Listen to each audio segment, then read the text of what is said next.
Hello students, I welcome you all to Summer IAS. I hope सब खैरियत से हैं, अपना बहुत ध्यान रख रहे हैं एंड सिंसियरली आप अपने एग्जामिनेशन की प्रिपरेशंस में लगे हैं, जमकर मेहनत कर रहे हैं। आज के सेशन में हम लोग 6 नवंबर 2023 का जो द हिंदू न्यूज़पेपर है उसके इंपॉर्टेंट करंट अफेयर्स को डिस्कस करेंगे for UPSC civil services 2024, upcoming state public service commission के एग्जामिनेशंस एज वेल एज वो सारे दूसरे एग्जामिनेशंस जिसमें करंट अफेयर्स या फिर जनरल स्टडीज पूछी जाती है, चाहे एसएससी के पेपर हो, चाहे रेलवे के एग्जामिनेशन हो, चाहे बैंकिंग का हो, या फिर किसी और पर्टिकुलर एग्जामिनेशन का जीके जिसमें करंट अफेयर्स या जीएस आता हो। उन सब के लिए हम लोग करंट अफेयर्स को डिस्कस करेंगे 6 नवंबर 2023 का जो हमारा द हिंदू न्यूज़पेपर है उसमें से। ना सिर्फ हम लोग करंट अफेयर्स को डिस्कस करेंगे, साथ ही साथ हम लोग ये भी देखेंगे कि यहाँ से क्वेश्चंस किस तरीके के बन सकते हैं, किस किस तरीके से यहाँ से एमसीक्यूज बनाए जा सकते हैं। साथ ही साथ अगर मेंस आंसर राइटिंग में कहीं पर आपको इस्तेमाल करना है इस डाटा का, तो किस तरीके से आप इसका इस्तेमाल कर सकते हैं। जीएस के पेपर 1 में इसकी जरूरत पड़ेगी या पेपर 2 में पड़ेगी या पेपर 3 में पड़ेगी, इन सारी चीजों को भी हम लोग डिस्कस करेंगे। तो काफी कुछ है जानने के लिए, काफी सारी चीजें हैं सीखने के लिए। And now without any further ado here we begin, शुरू करते हैं 6 नवंबर 2023 के इंपॉर्टेंट करंट अफेयर्स। चलें देखते हैं सर। तो पहली खबर यह है, centre has put rupees 400 crore on hold after Andhra government altars the name of प्रधानमंत्री आवास योजना ग्रामीण स्कीम। मतलब यह कि केंद्र सरकार ने आंध्र प्रदेश की सरकार को 400 करोड़ रुपए देने थे, बट अभी सेंट्रल गवर्नमेंट ने इन 400 करोड़ रुपयों को होल्ड पर डाल दिया है, फ्रीज कर दिया है, केंद्र आंध्र प्रदेश सरकार को देने से मना कर दिया। इसके पीछे की वजह यह है कि आंध्र प्रदेश की जो स्टेट गवर्नमेंट है उन्होंने सेंटर की एक फ्लैगशिप स्कीम चलती है जिसका नाम है प्रधानमंत्री आवास योजना ग्रामीण। इस प्रधानमंत्री आवास योजना ग्रामीण स्कीम का नाम इन्होंने चेंज किया। शॉर्ट में अगर हम लोग इस स्कीम को लिखते हैं तो शॉर्ट फॉर्म बनता है पीएमएवाई। अब केंद्र सरकार की इस स्कीम का नाम आंध्र प्रदेश की स्टेट गवर्नमेंट ने चेंज करके कर दिया प्रधानमंत्री आवास योजना वाईएसआर, शॉर्ट में पीएमएवाई वाईएसआर। तो जैसे ही उन्होंने ये हरकत करी और सेंट्रल गवर्नमेंट को पता चला कि भैया स्कीम का नाम चेंज करके इससे ये हो गया है, तो उन्होंने 400 करोड़ रुपए जो सेंट्रल स्टेट गवर्नमेंट को देने थे उसके ऊपर रोक लगा दी, उसको होल्ड पर डाल दिया। अब ये पहली स्टेट गवर्नमेंट भी नहीं है जिसने इस तरीके का कोई काम किया हो, सेंट्रल गवर्नमेंट की किसी फ्लैगशिप स्कीम का नाम चेंज किया हो। इसके पहले पश्चिम बंगाल की सरकार भी ये कर चुकी है। उन्होंने भी प्रधानमंत्री आवास योजना ग्रामीण का नाम चेंज करके बांग्ला आवास योजना के रूप में इसको चेंज कर दिया था। और जैसे ही सेंट्रल गवर्नमेंट को पता चला कि पीएमएवाई जी का नाम चेंज करके बांग्ला आवास योजना कर दिया गया, वैसे ही सेंटर ने उठा के पैसा जितना भी देना था वो सारा का सारा फ्रीज कर दिया, सारे के सारे फंड्स के ऊपर रोक लगा दी। अब ये जो न्यूज है वो ऐसा अपने किसी काम की नहीं है कि इनको 400 करोड़ रुपए मिलने थे या 800 करोड़ रुपए मिलने थे और उसके ऊपर रोक लगा दी गई है। ये न्यूज अपने किसी काम की नहीं है, मगर इस न्यूज के चलते एक स्कीम हाईलाइट हो गई है जिसका नाम है पीएमएवाई या फिर प्रधानमंत्री आवास योजना ग्रामीण। और ये स्कीम अपने काम की है। अब क्योंकि ये करंट अफेयर्स में आ गई, हाईलाइट हो गई, इसके ऊपर थोड़ी राजनीति हो रही है, तो खबरों में ये न्यूज बनी हुई है और उसके चलते ये स्कीम बनी हुई है। तो क्योंकि अब ये स्कीम खबरों में बनी हुई है इसलिए अब अपने को ये पढ़नी है और ये अपने लिए रेलेवेंट है।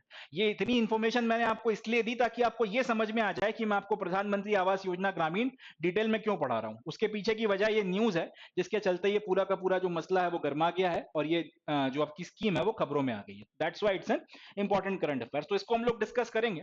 इसके पहले हम लोग ये भी देख लेते हैं कि सेंट्रल गवर्नमेंट की तरफ से इस पूरे के पूरे मसले के ऊपर क्या स्टेटमेंट आया है, एंड देन फिर हम लोग प्रधानमंत्री आवास योजना ग्रामीण स्कीम जो है जो अपने काम की है एग्जाम पॉइंट ऑफ व्यू से उसको हम लोग डिटेल में डिस्कस करेंगे।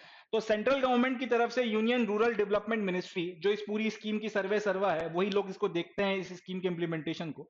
उन्होंने ये कहा है, core features of centrally sponsored schemes including Pradhan Mantri Awas Yojana Gramin are unalterable and funds from government of India will flow only features of scheme are adhered to in entirety. मतलब यह कि केंद्र सरकार की जितनी भी स्कीम्स चल रही हैं राज्यों में जिसमें केंद्र सरकार का पैसा लगा हुआ है, इनके कोर फीचर्स के साथ में कोई छेड़खानी नहीं की जा सकती।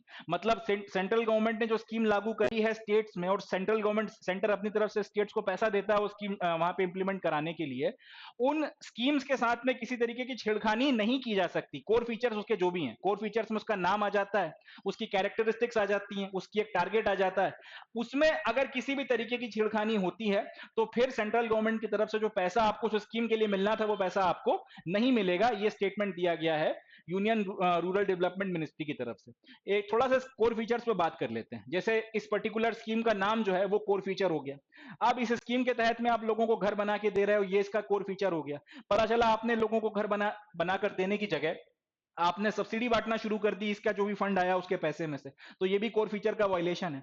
अब इसकी जो टारगेट ऑडियंस है, लेट से आपने बोल दिया कि भाई ये पर्टिकुलर ग्रुप ऑफ पीपल है, उनके लिए इस पर्टिकुलर स्कीम में काम होना चाहिए।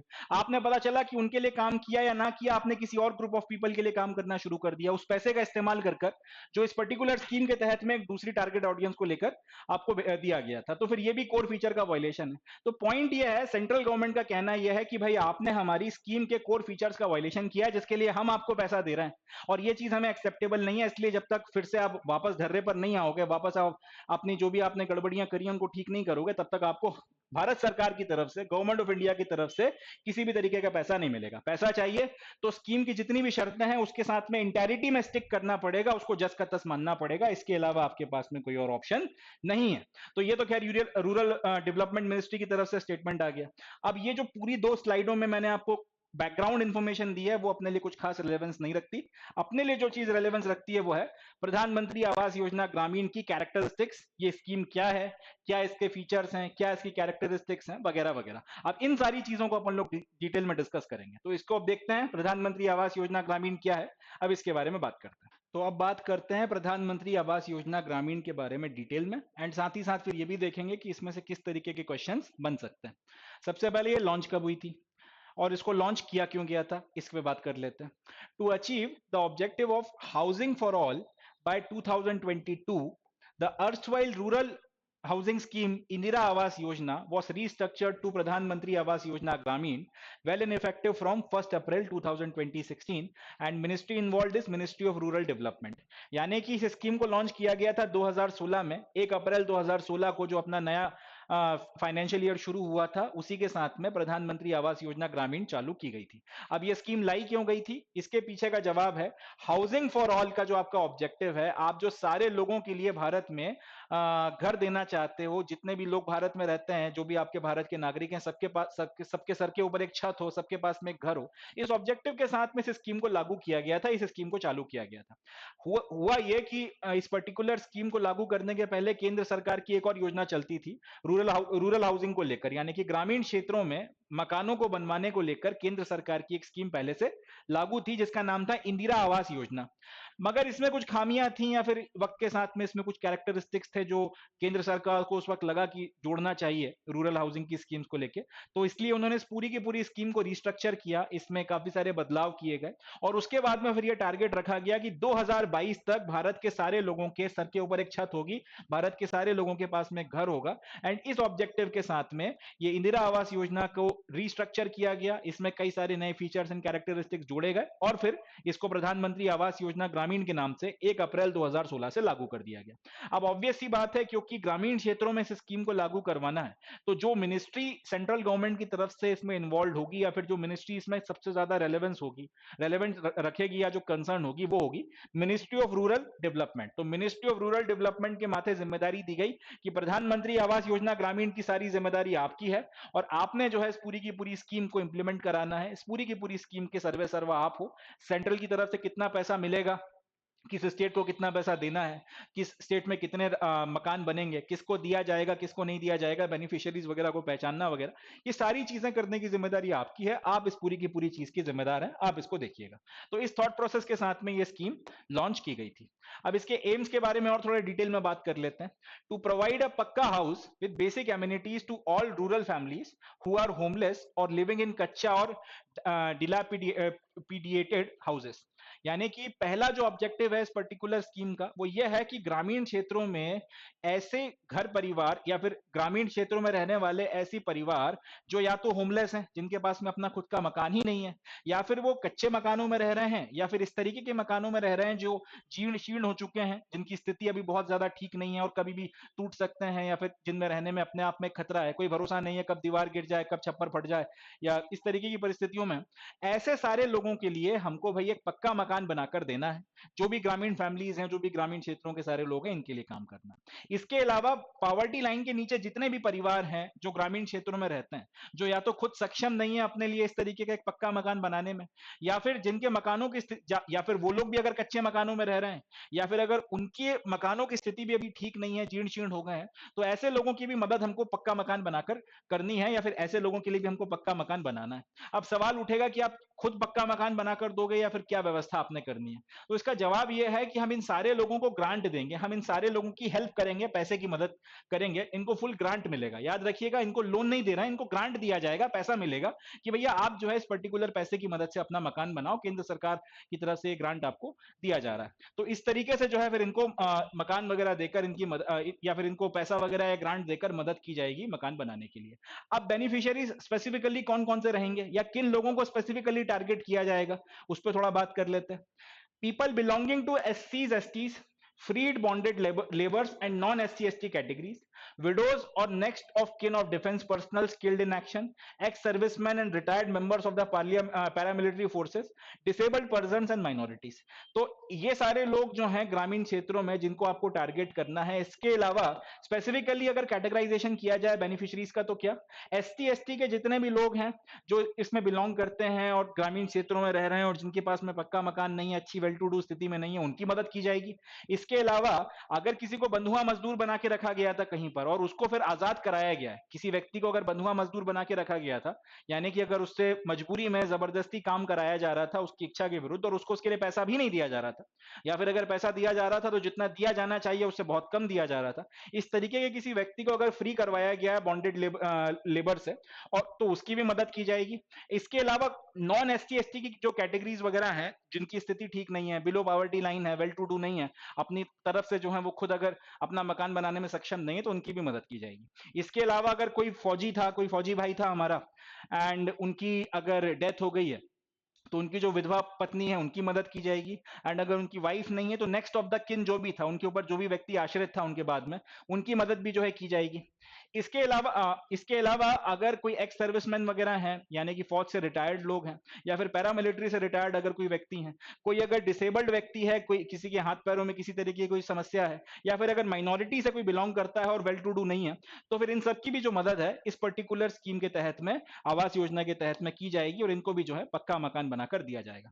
अब बहुत बड़ा प्रश्न चिन्ह उठता है कि अगर लोगों को पता चलेगा कि भाई मकान नहीं है, और हम सबको पता है कि ग्रामीण क्षेत्रों में स्थिति ऐसी है कि बहुत आसानी से बिलो पॉवर्टी लाइन के कार्ड्स भी बन जाते हैं और बाकी चीजें भी हो जाती हैं, तो फिर आप कैसे कंफर्म करोगे कि जिस व्यक्ति को मकान बनाकर दिया जा रहा है या जिसकी हेल्प की जा रही है एक्चुअल में उसको इसकी जरूरत है या नहीं, या बेनिफिशियरी जो है वो सच में उसको इसका फायदा मिलेगा भी या नहीं मिलेगा, या फिर किसी ऐसे व्यक्ति के पास में ये स्कीम का फायदा चला जाएगा जिसको इसकी शायद जरूरत ही ना हो या उतनी जरूरत ना हो।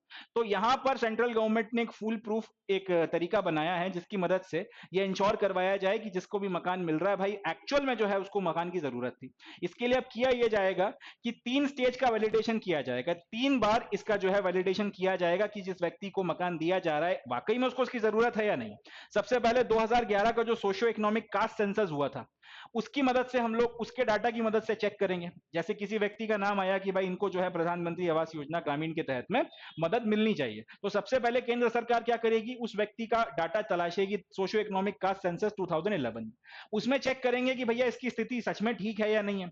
उस वक्त इस व्यक्ति ने अपने बारे में जो बातें बताई थी और अभी ये अपने बारे में जो बातें बता रहा है उसमें कितना कॉन्ग्रुएंस है, कितना ये आपस में मैच करता है, इस चीज को चेक किया जाएगा। उसके बाद में ग्राम सभा जो है उनसे बोला जाएगा कि आप वैलिडेट करके सर्टिफिकेट वगैरह दो।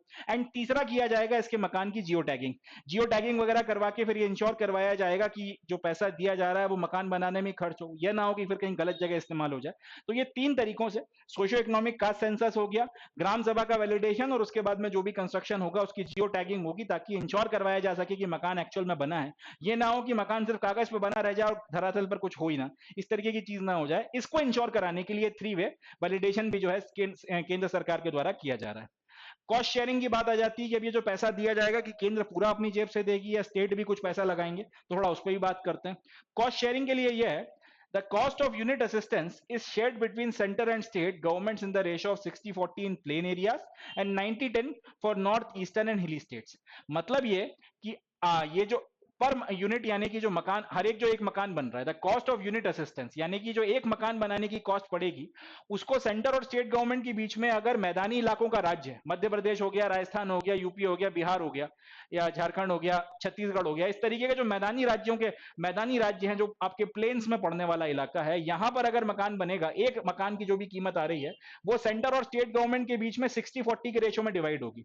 मतलब अगर 100 रुपए का मकान पड़ रहा है तो 60 रुपए सेंट्रल गवर्नमेंट देगी और 40 रुपए स्टेट गवर्नमेंट देगी। कहां पे? मैदानी इलाकों में। अगर पहाड़ी राज्यों में मकान बनाया जा रहा है, उत्तराखंड हो गया, हिमाचल हो गया, जम्मू कश्मीर हो गया, लद्दाख हो गया, या फिर आपके अरुणाचल हो गया, नॉर्थ ईस्ट के दूसरे राज्य हो गए, तो या फिर जितने भी आपके हिली स्टेट्स हैं और जो आपके नॉर्थ ईस्टर्न स्टेट्स हैं, यहां पर कीमत 90-10 के रेशो में डिवाइड होगी। मतलब कि अगर 100 रुपए एक मकान बनाने की कीमत इन पहाड़ी राज्यों में या नॉर्थ ईस्टर्न राज्यों में पड़ती है, तो 90 रुपए उसमें से केंद्र सरकार देगी और 10 रुपए जो है वो आपकी स्टेट गवर्नमेंट को देने हैं या राज्य सरकार के द्वारा दिए जाएंगे। तो इस तरीके से जो है ये पूरा का पूरा काम चलेगा। अब इसके तहत में जो मकान मिल रहा है उसके क्या क्या फीचर्स रहने वाले हैं वो डिस्कस करना भी इंपॉर्टेंट है। तो इसमें केंद्र सरकार का कहना यह है कि कम से कम 25 स्क्वायर मीटर के आपको मकान जो है बनाकर देने हैं और इसमें एक हाइजीनिक कुकिंग स्पेस होना चाहिए, यानी कि कम से कम मकान इतना बड़ा हो, 25 स्क्वायर मीटर के बराबर का एरिया जो है उसको कवर करना है और इसमें एक डेडिकेटेड छोटा सा आपको कुकिंग एरिया, साफ सुथरा जहां साफ सफाई से खाना बनाया जा सके उतना हाइजीनिक कुकिंग स्पेस कम से कम आपको बनाना है। The unit assistance is rupees 1.20 lakhs in plain and rupees 1.30 lakhs in hilly areas. अब सरकार की तरफ से इसमें आपको कितनी मदद की जा रही है? मैदानी इलाकों के राज्य में आपको एक मकान बनाने के लिए सरकार की तरफ से 1,20,000 रुपया मिल रहा है और अगर यही मकान आप नॉर्थ ईस्ट के या फिर हिली स्टेट्स में बना रहे हो तो फिर वहां पर यह मकान बनाने के लिए 1,30,000 रुपए मिल रहा है। The assistance for construction of toilets shall be leveraged through convergence with Swachh Bharat Mission Gramin, MNREGA और any other dedicated source of funding। अब ये जो मकान आपको बनाकर दिया जा रहा है, इस मकान में आपको एक डेडिकेटेड एक तो रहने का आपका इलाका हो गया, प्लस आपको एक डेडिकेटेड कुकिंग एरिया बनाकर दिया जा रहा है। बट ऑब्वियस सी बात है, टॉयलेट वगैरह भी देना जरूरी है, तो टॉयलेट वगैरह भी आपको इस मकान के साथ में बनाकर दिया जाए। इसके लिए सरकार का मानना यह है कि जो भी मकान बनेगा उसको फिर हम लोग आपका आपका जो प्रधानमंत्री की जो स्वच्छ भारत स्कीम है या स्वच्छ भारत मिशन ग्रामीण है, उसके साथ में हम लोग इस मकान को कन्वर्ज करेंगे और जहां जहां मकान बनेगा जियो टैगिंग करके पहले से पता चली जाएगा, तो फिर वहां पर हम लोग स्वच्छ भारत मिशन ग्रामीण के तहत में जाकर एक टॉयलेट भी बनवाएंगे। अगर लेट्स से कि स्वच्छ भारत मिशन ग्रामीण वहां पे कंप्लीट हो चुका है और वहां पे उसके कंस्ट्रक्शन नहीं चल रहे हैं, तो फिर मनरेगा के तहत में टॉयलेट बनवा कर देंगे या फिर कोई और दूसरा तरीका निकालेंगे, डेडिकेटेड सोर्स ऑफ फंडिंग निकालेंगे, मगर मकान अगर मिलेगा तो फिर साथ में एक टॉयलेट भी बनाकर दिया जाएगा। सिर्फ आपको मकान अकेला नहीं मिलेगा, टॉयलेट वगैरह भी उसके साथ में बनाकर दिया जाएगा। साथ ही साथ convergence of pipe drinking water, electricity connection, LPG gas connection etcetera, different government programs are also to be attempted. साथ ही साथ जब मकान बनेगा तो फिर जो आपको नल योजना है उसके तहत में पाइप ड्रिंकिंग वाटर पहुंचाने की भी व्यवस्था की जाएगी, बिजली का कनेक्शन भी दिया जाएगा, उज्ज्वला योजना के तहत में एलपीजी का गैस कनेक्शन भी दिया जाएगा और इसके अलावा भी जो दूसरे गवर्नमेंट प्रोग्राम्स हैं उसके तहत में जो मदद की जा सकती है की जाएगी, ताकि आपका लिविंग स्टैंडर्ड उठाया जा सके और एक ठीक ठाक जिंदगी जो है वो आप अपने घर में गुजर बसर कर सकें। डजंट मैटर आप बिलो पॉवर्टी लाइन है या नहीं है, या फिर आप अगर एकदम कह सकते हैं समाज के एकदम ऐसे तबके से आते हैं जिसमें ज्यादा डेवलपमेंट नहीं हुआ है, तब भी आपका भला हो सके, आपकी परिस्थितियां बहुत ज्यादा ये ना हो कि खराब है तो इसके चलते फिर आप एकदम ही बेयर मिनिमम जितनी रिक्वायरमेंट है उससे भी नीचे की जिंदगी काट रहे हो, इस तरीके की परिस्थिति से आपको बचाना है। तो ये जो है प्रधानमंत्री आवास योजना ग्रामीण है। अब ये अपन लोगों ने डिटेल में देख लिया, अब इसमें से क्वेश्चंस किस किस तरीके के बन सकते हैं उसकी बात कर लेते हैं। सबसे पहला क्वेश्चन तो यही बन सकता है कि प्रधानमंत्री आवास योजना ग्रामीण को लॉन्च कब किया गया था? स्कीम का तारीख अपने को याद रखनी है, 1 अप्रैल 2016 को लॉन्च की गई थी। दूसरा क्वेश्चन ये बन सकता है कि प्रधानमंत्री आवास योजना ग्रामीण कौन सी स्कीम के रिस्ट्रक्चरिंग के नतीजे में निकल कर आई है? तो इसका जवाब हो जाएगा इंदिरा आवास योजना की रिस्ट्रक्चरिंग कर ये आपकी जो प्रधानमंत्री आवास योजना ग्रामीण है इसको लॉन्च किया गया। नेक्स्ट क्वेश्चन जो इनफैक्ट पूछा भी गया है कि प्रधानमंत्री आवास योजना ग्रामीण के सर्वा कौन सी मिनिस्ट्री है? तो इसका जवाब हो जाएगा ministry of rural development. Ministry of rural development जो है इस पूरी की पूरी स्कीम को देख रही है। अब कायदे से मकान बनाकर दिया जा रहा है तो इसमें अपने दिमाग में आना चाहिए कि भाई हाउसिंग मिनिस्ट्री देख रही होगी, ऐसा नहीं है, क्योंकि अपन लोग यहाँ पे खुद मकान नहीं बनवा रहे हैं, अपन यहाँ पे पैसे का असिस्टेंस दे रहे हैं। तो पैसे का असिस्टेंस किसको देना है किसको नहीं देना, और प्लस बाद में मकान बना कि नहीं बना इस चीज को खास तौर पे आपको देखना है। इसके लिए मिनिस्ट्री ऑफ रूरल डेवलपमेंट की जिम्मेदारी है और वही लोग ये सारा का सारा काम देख रहे हैं, उन्हीं के ऊपर इस चीज की रिस्पॉन्सिबिलिटी डाली गई है। चले, अब यहां पर जो क्वेश्चंस उठते हैं कि इसकी एम्स क्या है, तो ये अपने को ध्यान रखना है कि किस किस को पक्का मकान बनाने की बात ग्रामीण क्षेत्रों में की जा रही है, किस किस को पक्का मकान यहां पे देने की बात हो रही है। बेनिफिशियरीज में आपको इनके नाम याद रखना पड़ेंगे, एससी एसटी हो गए, फ्री बॉन्डेड लेबर एंड वहां से लेके यहां तक की जितनी भी कैटेगरीज हैं इसके ऊपर एक क्वेश्चन बन सकता है। देन कि किस तरीके से आप बेनिफिशियरीज का वैलिडेशन करेंगे, ये एक इंपॉर्टेंट क्वेश्चन है, ये बनाया जा सकता है। 2 क्वेश्चन या 3 क्वेश्चन यहां से बन के तैयार होते हैं। पहला क्वेश्चन तो ये कि प्रधानमंत्री ग्रामीण योजना प्रधानमंत्री आवास योजना ग्रामीण में बेनिफिशियरीज जिनको ग्रांट दिया जाना है मकान बनाने के लिए, आप उसको कितने स्टेजेस ऑफ वैलिडेशन के तहत पक्का कर रहे हो? तो इसका जवाब है 3 स्टेज वैलिडेशन किया जा रहा है। क्वेश्चन में 2 stage validation, 1 stage validation, 5 stage validation भी आ सकता है, बट अपने को याद रखना है कि 3 स्टेज का वैलिडेशन किया जा रहा है, ताकि ये इंश्योर किया जा सके कि पैसा सही जगह जा रहा है, मकान बनने में खर्च हो रहा है। दूसरा क्वेश्चन ये बन सकता है कि आप ये डाटा कहां कहां से उठा रहे हो वैलिडेशन करने के लिए, तो अपने को ये याद रखना है सोशियो इकोनॉमिक कास्ट सेंसस ग्रामीण ऑफ 2011, अगर यहाँ पे 2000 बाद की सेंसस का नाम आ जाए, 2021 वाली सेंसस जो अभी तक हुई नहीं है उसी का नाम आ जाए, तो ये कंफ्यूज करने वाले ऑप्शंस होंगे, ये गलत होंगे। अपने को ध्यान रखना है 2011 का सोशियो इकोनॉमिक कास्ट सेंसस। ग्राम सभा का नाम चेंज किया जा सकता है, ब्लॉक लेवल की किया जा सकता है, या फिर जिला परिषद की जा सकती है, तो ये भी गलत हो जाएगा। ध्यान रखना है ग्राम सभा जो है उसका वैलिडेशन सेकंड आपका होगा, और थर्ड आपका जियो टैगिंग की जा रही है। तो इतने जो पर्टिकुलर बातें हैं ध्यान रखनी है। देन किस रेशो में कॉस्ट शेयरिंग हो रही है सेंटर और स्टेट के बीच में? तो मैदानी इलाकों में 60-40 एंड नॉर्थ ईस्टर्न एंड हिली राज्यों की बात की जाए तो 90-40 के रेशो में सेंटर और स्टेट गवर्नमेंट के बीच में कॉस्ट शेयरिंग की जाएगी। ये क्वेश्चन जनरली आपका रेलवे, एसएससी, सीजीएल, सीएचएसएल इन सब में पूछा जा सकता है, स्टेट पीएससी में भी आ सकता है। एंड देन कि भाई हाउस की क्या कैरेक्टरिस्टिक्स रहेंगी और कितना पैसा मिलेगा? तो 1.20 लाख या 1,20,000 रुपए आपको प्लेन इलाकों में और 1,30,000 रुपए हिली इलाकों में दिए जा रहे हैं। टॉयलेट भी बनवा कर दिया जाएगा, उसके लिए स्वच्छ भारत मिशन ग्रामीण के साथ में कन्वर्जेंस किया जाएगा या मनरेगा के साथ में किया जाएगा, इस तरीके से। एंड मिनिमम 25 स्क्वायर मीटर का मकान जो है हाइजीनिक कुकिंग स्पेस के साथ में बनाकर दिया जाएगा, डेडिकेटेड। इतनी कुछ इंपॉर्टेंट बातें हैं जो जिसके ऊपर क्वेश्चन वगैरह यहां से बन सकते हैं। तो ये हो गई प्रधानमंत्री आवास योजना ग्रामीण। अब इसी से जुड़ी हुई एक और योजना है, उसको भी हम लोग डिस्कस करते हैं, प्रधानमंत्री आवास योजना अर्बन।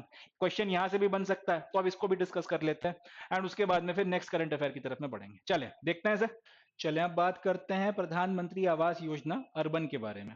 सेम ऑब्जेक्टिव्स हैं, लगभग लगभग वही इसके भी ऑब्जेक्टिव्स हैं जो हमारी प्रधानमंत्री आवास योजना ग्रामीण के थे, मगर जिस तरीके से प्रधानमंत्री आवास योजना ग्रामीण पूरी तरीके से फोकस थी ग्रामीण इलाकों में, रूरल एरियाज में, उसी तरीके से अर्बन वाली जो ये योजना है ये पूरी तरह शहरी क्षेत्रों में फोकस्ड है। शहरी इलाकों के लिए भी इसका वही ऑब्जेक्टिव है जो ग्रामीण क्षेत्रों के लिए प्रधानमंत्री आवास योजना ग्रामीण का था। तो प्रधानमंत्री आवास योजना अर्बन लॉन्च हुई थी 25 जून 2015 को, और ऑब्जेक्टिव ये था कि अर्बन एरियाज में रहने वाले सारे लोगों को, शहरी क्षेत्रों में रहने वाले सारे लोगों को हाउसिंग की व्यवस्था करवा के दी जाए, इन लोगों को घर दिए जाए। इसको इंप्लीमेंट करने की जिम्मेदारी दी गई है ministry of housing and urban affairs को। वहां पर दी गई थी मिनिस्ट्री ऑफ रूरल डेवलपमेंट को, यहां पर दी गई है ministry of housing and urban affairs को। इंपॉर्टेंट पॉइंट है, इसको ध्यान रखना है। फीचर्स क्या है? Address urban housing shortage among the urban poor including the slum dwellers by ensuring a pucca house to eligible urban poor. मतलब ये कि ग्रामीण ग्रामीण क्षेत्र बोल रहा हूं, आपके जो अर्बन एरियाज हैं, जो शहरी क्षेत्र हैं, इन शहरी क्षेत्रों में जो रहने के मकानों की कमी है, जो रिहायशी मकानों की कमी है, उन खास तौर पे गरीब लोगों को जो अफोर्डेबल रेट पर रहने के मकान नहीं मिल पाते अर्बन एरियाज में जब वो आते हैं, एंड जो झुग्गी झोपड़ी में रहने वाले, जो स्लम्स में रहने वाले हमारे जो लोग हैं, इन सारे लोगों को पक्का मकान बनाकर दिया जाए एंड इंश्योर करवाया जाए कि अर्बन पुअर्स के पास में भी एक अच्छा रहने के लिए, डिसेंट स्टैंडर्ड ऑफ लिविंग के साथ में रहने के लिए एक मकान मौजूद है। इस पर्टिकुलर ऑब्जेक्टिव के साथ में खास तौर पे किन लोगों को ध्यान में रखकर? जो झुग्गियों में रहने वाले लोग हैं, एंड साथ ही साथ जो अगर ग्रामीण क्षेत्रों से शहरी क्षेत्रों में आगे आके बसे हुए हैं, वो गरीब लोग जिनके पास में ऐसी स्थिति, अभी इतनी स्थिति नहीं है कि वो अच्छे मकान रेंट पर ले सकें या खरीद सकें, या फिर अफोर्ड नहीं कर पा रहे हैं वो अभी, और उसके चलते उनको अगर बहुत सब ह्यूमन कंडीशंस में रहना पड़ रहा है, तो इस तरीके के लोगों की भी मदद की जाए, उनको भी पक्का मकान बनाकर दिया जाए। The mission covers the entire urban area consisting of statutory towns, notified planning areas, development authorities, special area development authorities, industrial development authorities, और any such authority under state legislation which is interested with the functions of urban planning and regulation. तो किन किन शहरी क्षेत्रों में ये scheme लागू हो रही है? शहरी क्षेत्रों की डेफिनेशन में जितने क्षेत्र आते हैं वो सारे के सारे क्षेत्र जो हैं इस पर्टिकुलर स्कीम के तहत में कवर किए जा रहे हैं। चाहे आपका अर्बन एरियाज में स्टैट्यूटरी टाउन्स आते हों, यानी कि जिनको संवैधानिक तौर पर, जिनको आपका कानूनी तौर पर शहर माना गया है, टाउन्स माना गया है, वो सारे इलाके हों। नोटिफाइड एरियाज के इलाके हों, डेवलपमेंट अथॉरिटीज के अंडर में कोई एरिया आता हो, या फिर स्पेशल एरिया डेवलपमेंट अथॉरिटीज हो, या इंडस्ट्रियल डेवलपमेंट की अथॉरिटी हो, किसी भी तरीके का एरिया है, अगर वो आपका अर्बन एरिया में आता है, अगर वो शहरी क्षेत्र में आता है, एंड वहां तो वो सारे के सारे क्षेत्रों में प्रधानमंत्री आवास योजना अर्बन को लागू करवाया जाएगा। All houses under Pradhan Mantri Awas Yojana Urban will have basic amenities like toilet, water supply, electricity and kitchen. तो ये बात हम लोगों ने ग्रामीण वाले में भी करी थी कि जो मकान बनाकर दिया जाएगा उसमें एक डेडिकेटेड आपको खाने के लिए स्पेस मिले, खाना बनाने के लिए एक सर्टेन स्पेस बनाकर दिया जाएगा, टॉयलेट बनाकर दिया जाएगा, वो आपका पाइप वाटर की सप्लाई होगी, इलेक्ट्रिसिटी कनेक्शन मिलेगा, एलपीजी का कनेक्शन दिया जाएगा, वगैरह वगैरह। एक्जैक्टली सारी की सारी कैरेक्टरिस्टिक्स या फीचर्स अर्बन की स्कीम में भी हैं। यहां पर भी जो मकान बना के मिलेगा, बेसिक एमिनिटीज सारी मिलेंगी, टॉयलेट हो गया, वाटर सप्लाई हो गया, इलेक्ट्रिसिटी हो गया, किचन हो गया, ये सारी की सारी फैसिलिटीज इन मकानों में भी बनाकर दी जाएंगी। The mission promotes women empowerment by providing the ownership of the houses in the name of female members और इन ज्वाइंट नेम। तो ये भी एक इंपॉर्टेंट पॉइंट है। ये पूरा का पूरा मिशन इसलिए रेलेवेंट है, इसलिए इंपॉर्टेंट है, क्योंकि जो मकान बनाकर दिया जा रहा है, या तो वो महिला के नाम पर बनाकर दिया जाएगा, जो भी आपका परिवार है जिसको भी वो मकान दिया जाएगा, उस मकान की जो महिला है, उस जो हाउस वाइफ हो गई या फिर जो भी आपकी एल्डर महिला है, उनके नाम पर वो मकान की रजिस्ट्री करवाई जाएगी, वो मकान उनके नाम पर अलॉट होगा। और अगर महिला के नाम पर अकेले नहीं करवाया जा सकता तो ज्वाइंट ओनरशिप मिलेगी, महिला और पुरुष दोनों के नाम पर दी जाएगी। तो इधर वे महिला को क्योंकि मकान मालिक बनाया जा रहा है, तो ये एक तरीके से वुमेन एम्पावरमेंट का भी काम कर रहा है। ये ना सिर्फ उनका आत्मसम्मान बढ़ाएगा, साथ ही साथ उनका शोषण भी रोक सकता है, उनका शोषण रोकने में भी बहुत इंपॉर्टेंट रोल अदा करेगा। अब आज की तारीख में उतना नहीं देखने को मिलता, बट बहुत होता था कि एक कोई महिला है, अगर वो शादी करके आप उसको लेकर आए हो, फिर अगर घर में विवाद हो रहे हैं, कुछ इशू बन रहे हैं, तो घर से निकाल दिया, इस तरीके की चीजें बहुत सुनने में आती थी। अब जब महिला के नाम पे ही मकान है तो फिर उसको उसके घर से तो निकाला नहीं जा सकता, और अगर कोई कोशिश कर कर देखेगा तो फिर उसके कंसिक्वेंसेस बहुत बुरे होने वाले हैं। तो कहीं ना कहीं वुमेन एम्पावरमेंट को बढ़ाने में भी इस पर्टिकुलर स्कीम ने बहुत ज्यादा योगदान निभाया है। ये अपना एक बहुत बड़े लेवल पर एक योगदान निभा रही है। Preferences is also given to differently abled persons, senior citizens, SCs, STs, OBCs, minorities, single women, transgender and other weaker and vulnerable sections of the society. तो परिवारों के लिए तो खैर ये मकान बनाकर दिए ही जा रहे हैं, बट इसके अलावा और भी जो दूसरे आपके तबके हैं, जो आश्रित वर्ग है, जिनकी मदद इस पर्टिकुलर स्कीम के तहत की जा रही है, उसमें कौन कौन आ जाए? SC, STs हो गए, OBCs हो गए, माइनॉरिटीज हो गई। इसके अलावा जो डिफरेंटली एबल पर्सन है, दिव्यांग जन हो गए, सीनियर सिटीजन हो गए, इनकी भी मदद की जा रही है। अगर कोई सिंगल वुमेन है, कोई ट्रांसजेंडर है, या कोई vulnerable weaker section of the society है जो इन सारी कैटेगरीज में नहीं आता, बट उसे जरूरत है इस पर्टिकुलर स्कीम के तहत में लाभ की, तो फिर उसको भी जो है फायदा दिया जा रहा है, उसकी भी इसमें मदद की जा रही है।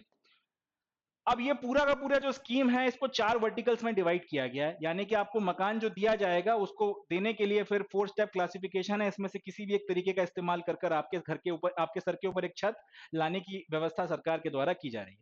सबसे पहला, in situ rehabilitation of existing slum dwellers using land as a resource through private participation. यानी कि जहां पे स्लम बना हुआ है, जहां पे लोग झुग्गी झोपड़ियां बना के रह रहे हैं, अगर वहीं पर उन स्लम्स को हटाकर उनके लिए कंस्ट्रक्शन किया जा सकता है, तो अलग से जमीन आपको लेने की जरूरत नहीं पड़ेगी। आपको पहले से पता है कि यहाँ पे स्लम बना हुआ है। अब अगर आप उनको, स्लम वालों को वहां से हटाओगे, तो विरोध होता है कि भाई हम लोग अब यहाँ से नहीं जाएंगे। जब आप उनको उसी जगह पर घर बनाकर दे रहे हो, तो फिर ऑब्वियस सी बात है, सामने वाला भी स्लम में तो रहना अपनी मर्जी से पसंद करता नहीं होगा। तो उसको उसकी जगह पे अगर पक्का मकान बनाकर दिया जा रहा है, तो ऑब्वियस सी बात है, फिर वो खुशी खुशी उस पर्टिकुलर जगह से हटने के लिए कुछ वक्त तक के लिए तैयार भी हो जाएगा। तो जमीन आपको मिल जाएगी, और वहां पे फिर जो एग्जिस्टिंग स्लम ड्वेलर्स हैं उनको आप मकान बनाकर दे दो। पहला तो ये इस्तेमाल, इसके लिए आपको जमीन अलग से लाने की जरूरत नहीं है। लैंड एज अ रिसोर्स इस्तेमाल करो, फ्लैट्स वगैरह बनाओ, मल्टी स्टोरी बिल्डिंग्स खड़ी करो, और उसमें फिर इन सारे लोगों को आप मकान दे दो।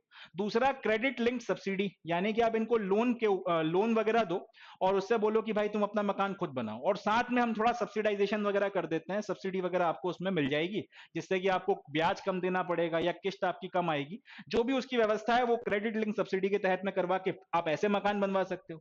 तीसरा, अफोर्डेबल हाउसिंग इन पार्टनरशिप, यानी कि आप किसी किसी बिल्डर के साथ में पार्टनरशिप करके मकान बनवाओ, और फिर उसके बाद में उस मकान को खरीदने में फिर आप उस व्यक्ति की मदद करो कि आप अपनी तरफ से, सरकार कुछ पैसा दे रही है और कुछ पैसा फिर वो व्यक्ति लगाए और इस तरीके से एक अफोर्डेबल मकान वो खरीद सके। तीसरा ये तरीका है। चौथा, beneficiary led individual house construction enhancement, यानी कि जिस व्यक्ति को लाभ मिल रहा है उस लाभार्थी को आप पैसा दो और उसी की जिम्मे छोड़ दो कि भैया तुम अब खुद अपना देख लो बना के किस तरह से तुम इस मकान को बनाना चाहते हो, पूरा का पूरा मकान तुम्हें कहाँ बनाना है, या एक्सिस्टिंग मकान है तो उसमें क्या मरम्मत करानी है, जो भी चीजें हैं वो आप अपनी मन मर्जी से कर सकते हो। पैसा आपके पास में है, बाकी हम लोग चेक करेंगे फिर उसको, अगर फिर कुछ गलत काम किया तो उसकी फिर या फिर उसका इस्तेमाल उसके लिए नहीं हुआ तो फिर दूसरी कार्रवाई होगी, बट उसका इस्तेमाल कर आप जैसे चाहो वैसे अपना काम कर सकते हो। तो इन चार में से जो तरीका है, इन सीटू अगर रिहेबिलिटेशन हो सकता है, स्लम में रहने वाले लोगों की जमीन लेके वहीं के वहीं मकान बनाकर दे दो, या फिर उनको क्रेडिट लिंक सब्सिडी के तहत में मदद करो, अफोर्डेबल हाउसिंग इन पार्टनरशिप में हेल्प करो, या फिर पैसा देके बोलो कि भैया तुम्हें जैसे बनाना है जहां बनाना है अपनी मर्जी से बनाओ या मरम्मत कराओ, आपकी मर्जी है। तो इस तरीके इन चार में से किसी वर्टिकल का इस्तेमाल कर भी जो है आप उनकी हेल्प कर सकते हो। तो ये हो गया प्रधानमंत्री आवास योजना अर्बन। अब सवाल कौन कौन से बनेंगे? पहला क्वेश्चन तो ये कि ये स्कीम लॉन्च कब हुई थी, तो याद रखना है 2015 में। दूसरा क्वेश्चन, प्रधानमंत्री आवास योजना ग्रामीण पहले आई है या फिर प्रधानमंत्री आवास योजना अर्बन पहले आई है? इसका जवाब है ये स्कीम पहले आई है, वो 2016 में लॉन्च हुई थी, ये 2015 में लॉन्च हुई है। तीसरा, इस पर्टिकुलर स्कीम को कौन सी मिनिस्ट्री के तहत में है लाया गया है? तो ministry of housing and urban affairs जो है इस पूरे की पूरी स्कीम को देखती है। ग्रामीण क्षेत्रों के लिए मिनिस्ट्री ऑफ रूरल डेवलपमेंट देखती है, बट अर्बन क्षेत्रों के लिए ये वाली मिनिस्ट्री देखती है। ये क्वेश्चन इनफैक्ट पूछा भी गया है, एसएससी, रेलवे, बैंकिंग, इन सारे एग्जामिनेशंस में ये आ सकता है। उसके बाद में फीचर्स वगैरह क्या क्या है, किन किन लोगों को ध्यान में रखा गया है, किन किन अर्बन एरियाज के ऊपर जो है, किन किन अर्बन एरियाज को इसमें टारगेट किया गया है, ये क्वेश्चन एक ये बन सकता है, हालांकि इसके चांसेस थोड़े कम है। प्लस आपके ये मेंस में जो है इसको कोट किया जा सकता है, अगर महिलाओं के सशक्तिकरण को लेकर कोई सवाल आता है तो इस पर्टिकुलर एग्जांपल को कोट कर सकते हैं कि प्रधानमंत्री आवास योजना अपने आप, चाहे ग्रामीण हो चाहे शहरी क्षेत्रों में हो, ये अपने आप में एक बहुत अच्छा टूल है वुमेन एम्पावरमेंट का, कि जो भी मकान बनाकर दिया जा रहा है या तो महिला के नाम पर आप उसको रजिस्टर किया जा रहा है, उसकी रजिस्ट्री हो रही है, या फिर ज्वाइंट रजिस्ट्री करवाई जा रही है, तो ये अपने आप में उनका कॉन्फिडेंस बूस्ट करने में, उनको उनकी आप सामाजिक स्थिति या परिवार में उनकी स्थिति को मजबूत करने में एंड सोशल एम्पावरमेंट में बहुत ज्यादा हेल्पफुल है, बहुत ज्यादा योगदान दे रहा है।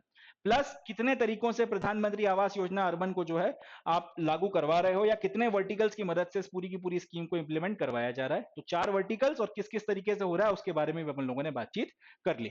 चले, तो ये हो गया प्रधानमंत्री आवास योजना, चाहे रूरल हो चाहे ग्रामीण हो, उसके बारे में डिटेल एक्सप्लेनेशन। अब बढ़ते हैं सेकेंड न्यूज की तरफ, देखते हैं सर। चलें नेक्स्ट न्यूज़ डिस्कस करते हैं, और ये न्यूज़ मेंस के पॉइंट ऑफ व्यू से बहुत काम की है, बहुत रेलेवेंट है। एंड वुमेन एम्पावरमेंट, महिला सशक्तिकरण में के लिए सरकार क्या कदम उठा रही है, उस तरीके का अगर कोई क्वेश्चन आता है, या फिर अगर ऐसे में कहीं पे कुछ लिखने के लिए आ जाता है कोई टॉपिक, या ऐसे में किसी पर्टिकुलर टॉपिक को डिस्कस करते वक्त अगर महिला सशक्तिकरण का कोई एग्जाम्पल देना है, तो उसमें इस न्यूज़ को हम लोग कोट कर सकते हैं। देखते हैं sir. Defense Ministry has approved a proposal to grant maternity, child care and child adoption leave to women soldiers, sailors and air warriors on par with the officers। मतलब ये कि डिफेंस मिनिस्ट्री ने एक प्रपोजल को approve किया है जिसके चलते जो भी हमारी महिला सोल्जर्स हैं, या फिर अगर ऑफिसर लेवल की बात नहीं कर रहा हूँ, जो जब महिला जवान हो गई, या फिर आपका नेवी में जो आपकी फीमेल सेलर्स होती हैं, या फिर एयरफोर्स में जो जवानों की कैटेगरी होती है उसे एयर वेरियर बोला जाता है, तो जो फीमेल आपकी एयर वेरियर्स हैं, इन सब लोगों को भी अब से मैटरनिटी बेनिफिट्स में, या फिर जो मैटरनिटी चाइल्ड केयर की जो भी फैसिलिटीज हैं वो उसी तरह से मिलेंगी जिस तरीके से महिला ऑफिसर्स को मिल रही हैं। बहुत इंपॉर्टेंट न्यूज है, समझिएगा इस बात को। डिफेंस मिनिस्ट्री ने क्या बोला है, आर्मी, नेवी और एयरफोर्स में अगर कोई फीमेल ऑफिसर है और अगर वो मैटरनिटी बेनिफिट्स ले रही हैं, तो उनको जो मैटरनिटी बेनिफिट्स दिए जाते थे वही मैटरनिटी बेनिफिट्स अब आर्मी, नेवी, एयरफोर्स की जो जवान है, जो महिला जवान है, या फिर जो महिला आपकी सेलर है, या फिर जो महिला आपकी एयर वेरियर है, उनको भी एग्जैक्टली वही मैटरनिटी बेनिफिट्स आपके दिए जाएंगे। अब ये अप्रूव करने के बाद में डिफेंस मिनिस्ट्री ने एक स्टेटमेंट दिया है कि क्योंकि अब महिला चाहे अफसर हो चाहे अदर रैंक्स में हो, मैटरनिटी बेनिफिट्स उनको एकदम सेम मिलने वाले हैं, बराबरी से मिलने वाले हैं। तो ये जो डिसीजन है कहीं ना कहीं इंक्लूसिव पार्टिसिपेशन का जो आपका एक विजन है महिलाओं को लेके आर्म फोर्सेस में अक्रॉस ऑल द रैंक्स, उसको कहीं ना कहीं चरितार्थ कर रहा है। सरकार का कहना यह है कि महिला चाहे अफसर हो, चाहे महिला अदर रैंक में हो, उसका पार्टिसिपेशन एकदम इंक्लूसिव होना चाहिए। ऐसा नहीं लगना चाहिए कि उसके साथ में कोई भेदभाव हो रहा हो या किसी तरीके का डिस्क्रिमिनेशन हो रहा हो। उसको एकदम बराबरी से आपको साथ में लेकर चलना है। डजंट मैटर अफसर है या फिर आपका वो सोल्जर है या फिर अदर रैंक में आती है। ये जो आपने महिलाओं के लिए पर्टिकुलर ये स्कीम उठाई है, तो इससे ये आपका जो इंक्लूसिव पार्टिसिपेशन का विजन है, ये पूरा होगा। डिफेंस मिनिस्ट्री का ऐसा कहना है। अब आज की तारीख में कोई अगर महिला है या कोई एक महिला अफसर है, तो उसको क्या फायदे या बेनिफिट्स मिलते हैं, थोड़ा उसके बारे में हम लोग बातचीत करेंगे। It will improve working conditions for women in military and will help to balance personal and professional life better. Obvious सी बात है, अगर एक कोई महिला है, अगर वो प्रेग्नेंट होती है और उसको उसकी ड्यूटीज वगैरह भी हैं, एक सोल्जर के तौर पर, एक एयर वेरियर के तौर पर, एक सेलर के तौर पर, और प्रेगनेंसी है साथ में, फिर उसके पोस्ट प्रेगनेंसी के बाद में उस बच्चे का ध्यान भी रखना है, तो कई बार प्रोफेशनल कमिटमेंट्स के चलते फैमिली लाइफ डिस्टर्ब होती है, और कई बार फैमिली लाइफ के चलते प्रोफेशनल कमिटमेंट्स आपके डिस्टर्ब हो जाते हैं। और जब आप एक महिला हैं, तो ये चीज और ज्यादा इंपैक्ट करती है, कहीं ना कहीं और ज्यादा इफेक्ट डालती है। तो इन बातों को ध्यान में रखते हुए ये जो डिसीजन है, इससे एक बात तो क्लियर है कि आपकी जो वर्किंग कंडीशंस हैं लेडीज के लिए मिलिट्री में, बहुत अच्छे से वो इंप्रूव होंगी post pregnancy and pre pregnancy. And साथ ही साथ वो एक अच्छा प्रोफेशनल एंड पर्सनल बैलेंस भी बना के रख पाएंगी अपनी लाइफ में भी और अपने करियर में भी। अब बेनिफिट्स क्या क्या है महिला अफसरों के लिए, जो अब से हमारी महिला जवानों को भी मिलने वाले हैं, अदर रैंक्स को भी मिलने वाले हैं, वो देख लेते हैं। At present, women officers get maternity leave of 180 days with full pay for each child for maximum of 2 children. मतलब ये कि आज की तारीख में कोई अगर एक फीमेल ऑफिसर है, चाहे वो आर्मी में हो, चाहे नेवी में हो, चाहे एयरफोर्स में हो, उनको 180 दिनों की छुट्टी मिलती है फुल पे के साथ में, यानी कि 6 महीनों की छुट्टी मिलती है मैटरनिटी लीव के तौर पर हर एक बच्चे के लिए। यानी कि अगर एक महिला अपने करियर में 2 बार प्रेग्नेंट होती हैं, या 2 बार अगर प्रेगनेंसी की लीव लेती हैं, या फिर मैटरनिटी बेनिफिट्स लेती हैं, तो उसके चलते 180 दिनों के लिए आपको पूरी सैलरी मिलती है। एंड मैक्सिमम 2 बच्चों तक के लिए ये बेनिफिट उठाया जा सकता है। मतलब 2 बच्चों के लिए 180 180 यानी कि 360 दिनों की लीव्स आपको मिलती हैं फुल पे के साथ में। 2 प्रेगनेंसी तक के लिए ये चीज अलाउ की गई है।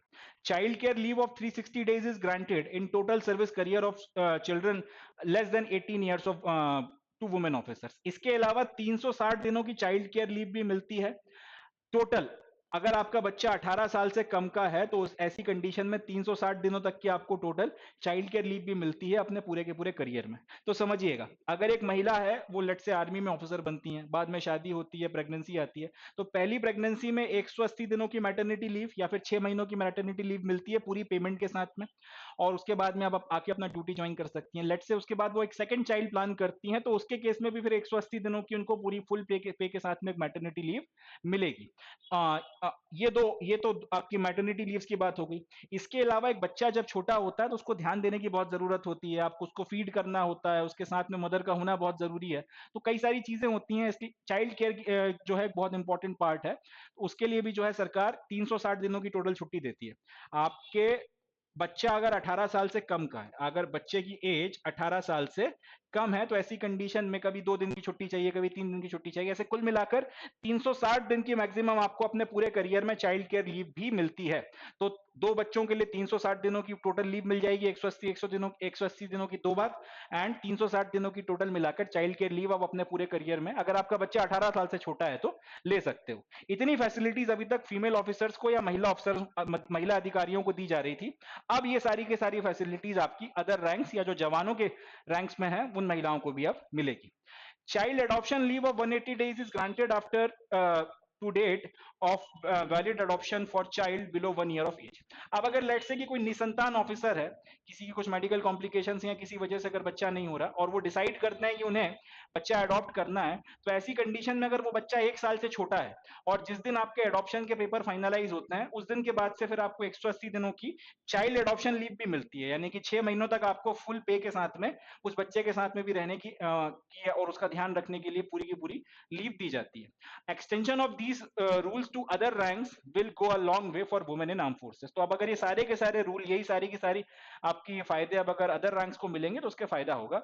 इससे उनकी अपनी पर्सनल और प्रोफेशनल लाइफ भी बेटर होगी, बच्चों को भी वो ध्यान दे पाएंगी, वो उस तरीके के स्ट्रेसेस भी नहीं होंगे जिस तरीके के स्ट्रेसेस डेवलप हो रहे थे अभी तक, जिसके चलते कहीं ना कहीं उनकी ड्यूटी पर असर पड़ रहा था। तो ये सारी की सारी चीजें अब इफेक्टिवली हैंडल होंगी, एंड ज्यादा बेहतर तरीके से हमारी जो महिला जो आपकी अदर रैंक्स हैं, वो अपना ड्यूटीज वगैरह परफॉर्म कर पाएंगी। तो ये सारे के सारे फायदे, अगर अडॉप्शन किया तो 180 दिनों की छुट्टी, और अगर आप बेबी प्लान करते हैं तो 2 बार में 180 दिनों की छुट्टी plus child care leave 360 days तक की आपको टोटल मिलेगी। चलें, तो ये हो गई ये वाली न्यूज, आगे बढ़ते हैं। So with this we come to end of today's session. आज का सेशन यहीं पर समाप्त करते हैं। आई एम प्रिटी श्योर कि आपने सेशन को एंजॉय किया होगा, आपको सेशन हेल्पफुल लगा होगा, एंड आपके एग्जामिनेशन की प्रिपरेशन में सेशन आपकी काफी ज्यादा मदद करेगा। तो मिलता हूं मैं आपसे नेक्स्ट सेशन में, जब हम लोग 7 नवंबर 2023 के द हिंदू न्यूज़पेपर के इंपॉर्टेंट करंट अफेयर्स को डिस्कस करेंगे। तब तक के लिए इजाजत दें, अपना बहुत ध्यान रखें, खुश रहें, पॉजिटिव रहें।